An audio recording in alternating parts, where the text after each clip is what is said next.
Alors, en particulier pour mon ami Romain qui se pose plein de questions sur le rechargement, des fois des questions qui n'ont pas lieu d'être. Voici un rechargement, ou plutôt la fin d'un rechargement tout simple, un étui droit.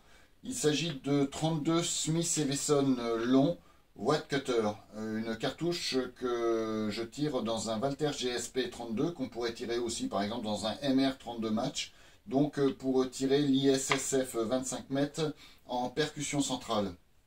Un match, c'est 70 cartouches, 5 décès, 6 passes de 5, c'est-à-dire 30 coups de match, à la fois en précision et à la fois en vitesse. Donc ça nous fait en tout 70 cartouches. Il faut prévoir 5 cartouches de rab pour le cas où on ait un incident de tir. On a droit à une série avec incident de tir. Donc il faut prévoir 75 cartouches.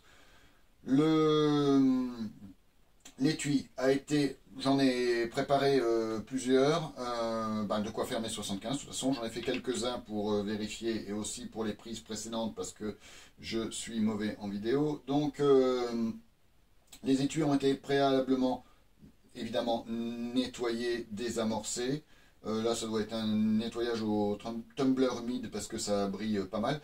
Et je les ai recalibrés, réamorcés en prenant soin de bien enfoncer l'amorce.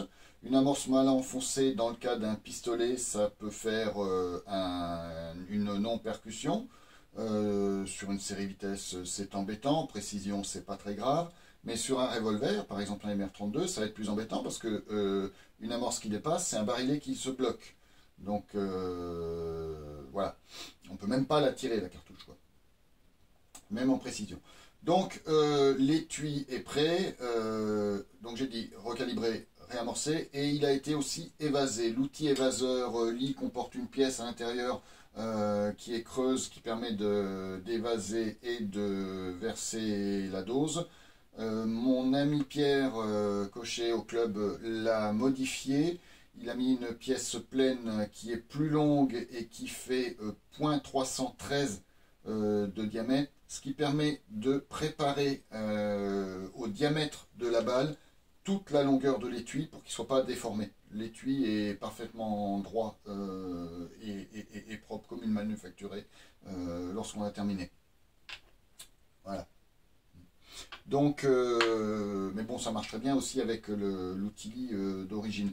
Donc, puisqu'on parle de lit, pour mettre la poudre, puisqu'il ne me reste plus que ça à faire, mettre la poudre, poser la balle, siéger, c'est-à-dire mettre à la longueur et sertir les lèvres de la cartouche. Donc pour mettre la poudre, j'utilise la petite dosette, la petite cuillère qui est fournie dans le jeu d'outils Lee. Là, c'est un ancien conditionnement dans ce que j'appelle les boîtes gyrophares. Aujourd'hui, ce sont des boîtes plates, mais ça reste les mêmes choses dedans. Donc cette petite cuillère Lee, je ne sais pas combien elle fait de centimètres cubes parce que je n'arrive pas à lire, c'est usé. En revanche, ce que je sais, j'ai pesé la BA10 que l'on prend dans cette cuillère-là, dans ce que l'on arrase, comme Michel, elle fait 1,3 grains, ce qui correspond à 0,085 grammes. Donc entre 8 et 9 centigrammes. Attention, il y a bien un 0 après la virgule. 0,085.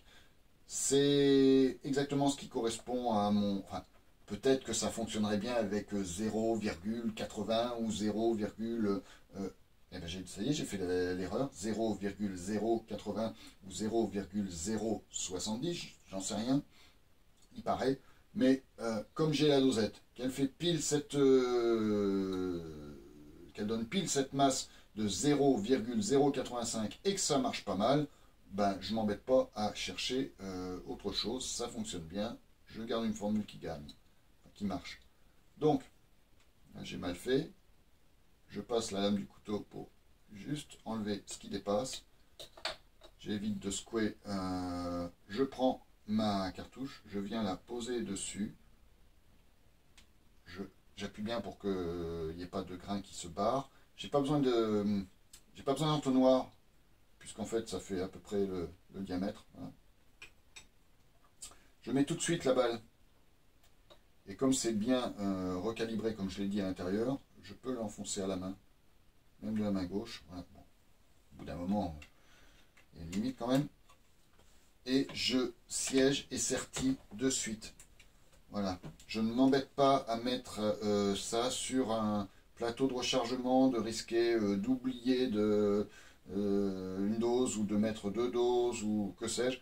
Là, un étui. On va recommencer. Donc, j'ai l'étui. Je prépare mon étui. Je change de main parce que je suis pas doué pour utiliser le couteau de la main gauche. Voilà. Là, vraiment, il y aurait peut-être une variation de 1 ou 2 petits grains de poudre, mais bon, grosso modo, au niveau du volume, c'est assez stable. Donc de la masse. J'ai ma poudre, ma balle,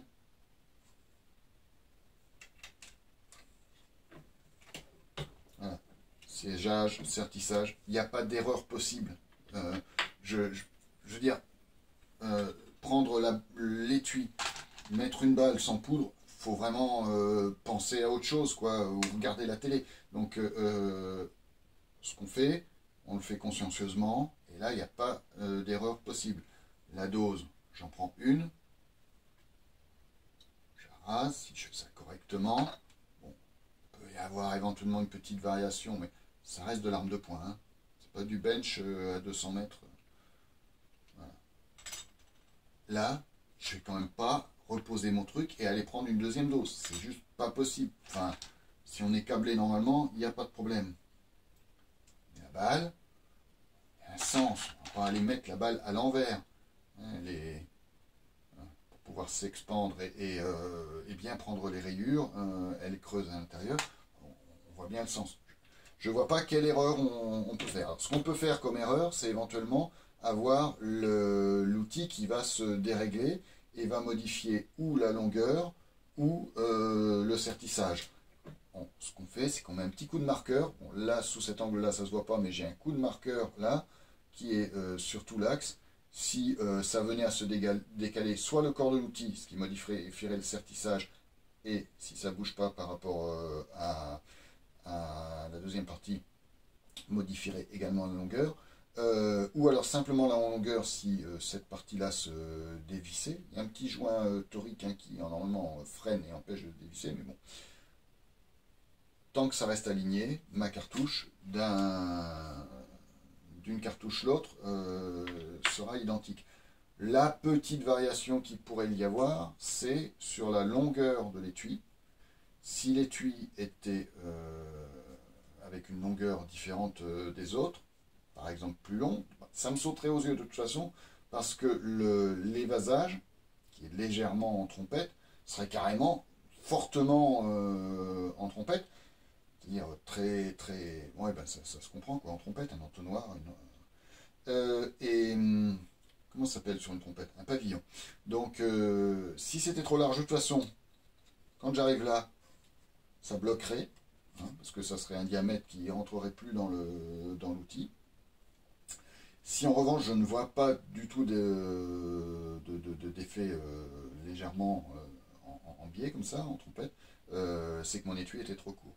La longueur plus ou moins importante va jouer sur le sertissage. Donc quand je prépare mes étuis, ce que je fais, c'est que je jette un œil comme ça et je vérifie qu'ils ont tous à peu près la même déformation, que l'outil évaseur les a à peu près travaillés tous de la même manière. Si j'en avais un qui était vraiment là, ça veut dire que c'est très évocateur, hein, vraiment là, ça veut dire plus large, vous avez compris.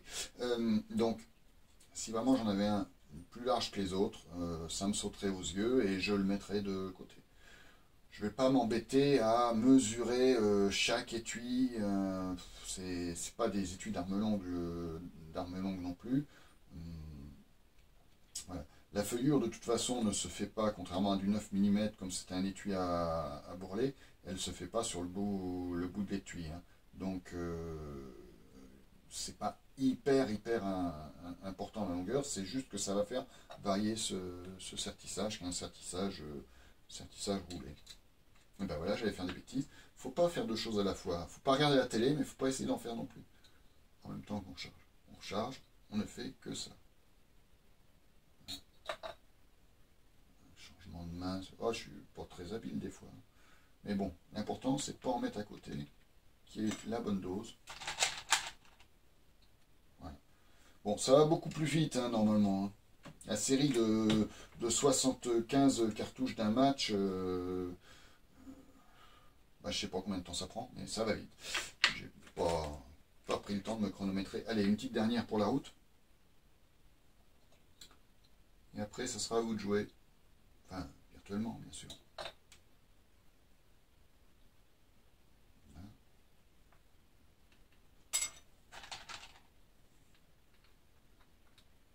On n'est pas aux pièces hein, non plus. Hein. Alors, certains disent je recharge pas parce que c'est compliqué. Alors là, on voit que c'est vraiment pas compliqué. Je recharge pas parce que ça prend de la place. Alors vous voyez, j'ai deux presses qui tiennent sur un morceau de plan de travail de cuisine, la partie qu'on découpe lorsque l'on installe une plaque de cuisson. Donc ça fait donc 50 sur 50 ou 5, ouais dans ces eaux-là. C'est du hêtre, bien dur. Dessus j'ai deux presses. Hein. Et voilà, j'en ai une troisième. Hein. On la voit pas, mais en rechange, j'ai une progressive, une Master qui est fixée de la même manière. Ces deux presses donc, sont boulonnées sur ce morceau de plan de travail qui lui-même est tenu par des serre-joints sur le bord d'une toute petite table en bois de chez, enfin toute petite, pas si petite que ça, 80 par 120 de chez Ikea. C'est vraiment rien. Là, ça reste à poste, mais au début, je démontais, il n'y avait qu'une presse d'abord, et c'est tout à fait possible, hein, pas besoin de 50 presses. Et je démontais ça pour le ranger dans un placard. Ça, on peut installer ça sur le coin de la table de la cuisine, machin, avec... enfin bon, l'excuse du j'ai pas de place, ça ne tient pas. L'excuse du c'est compliqué, ça ne tient pas.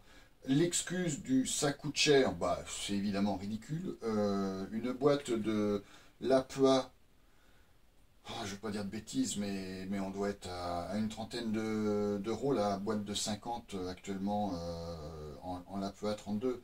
Là, le coût de rechargement, il est ridicule. Bon, même en... Là, ce sont des balles qu'on m'a donné un vieux stock, mais même en comptant au prix actuel des balles de la BA10, on en met tellement peu, ou des amorces, ça en revanche en ce moment ça pique.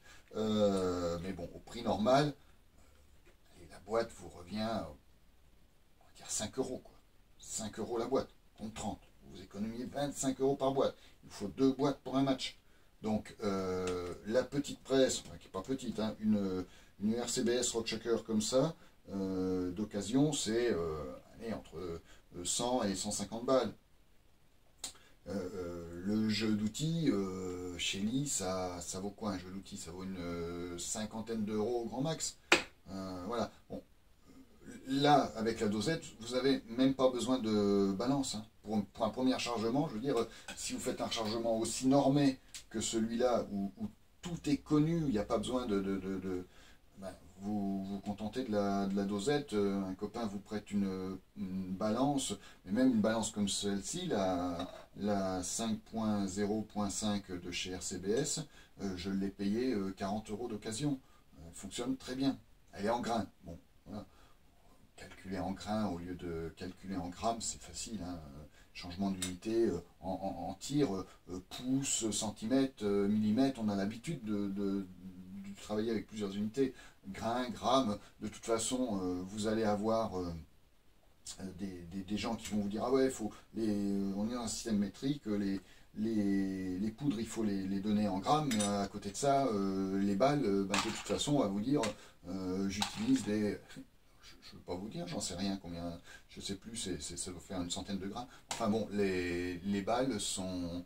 Ah ben, j'en ai là des Gold, je tends la tête parce qu'elles sont en face de moi, mais je vois pas clair.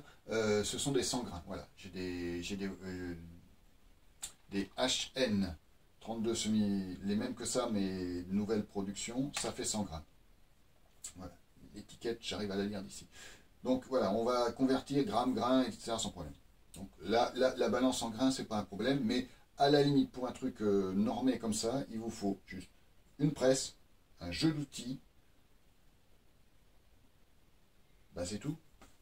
Ouais, là j'ai pas le système, j'ai pas monté le système d'amorçage, hein. La presse, normalement, elle a un amorçage. J'utilise un amorceur à main, mais le système d'amorçage de la presse, il marche très bien. D'ailleurs, je l'ai là, je sais pas si c'est dans le champ, mais là sur la Liman, il est monté, hein. Là, cette Liman-là, c'est une Liman Tourelle. C'est pareil, je l'ai payé 100 euros avec le jeu d'outils 38, hein. Donc, ça, c'est avec ça que je fais mes séries de matchs pour le 38, pour le tard. Les séries d'entraînement, je les fais sur la Loadmaster, où là, ça dépote. Mais pour les séries de matchs, je préfère les faire tranquilles à la tourelle. Donc, sur celle-ci, donc j'ai l'amorceur de la presse. Il est monté. Celui-ci, je ne le monte pas. Donc voilà, c'est pas un problème de budget. En revanche, cette vidéo commence à être longue et le rechargement, ça prend quand même un petit peu de temps. Donc ça c'est une excuse qui tient. Le temps que ça prend. La technicité, ça tient pas. Le budget, ça tient pas. C'est même au contraire. On fait des économies quand on recharge. Euh, Qu'est-ce que j'ai dit d'autre? Le budget, eh ben j'ai oublié. Donc euh, le seul truc qui tient, c'est le temps que ça prend. Voilà. Bon ben voilà, le temps maintenant est écoulé et ça va être à vous de jouer quand vous voulez. Merci.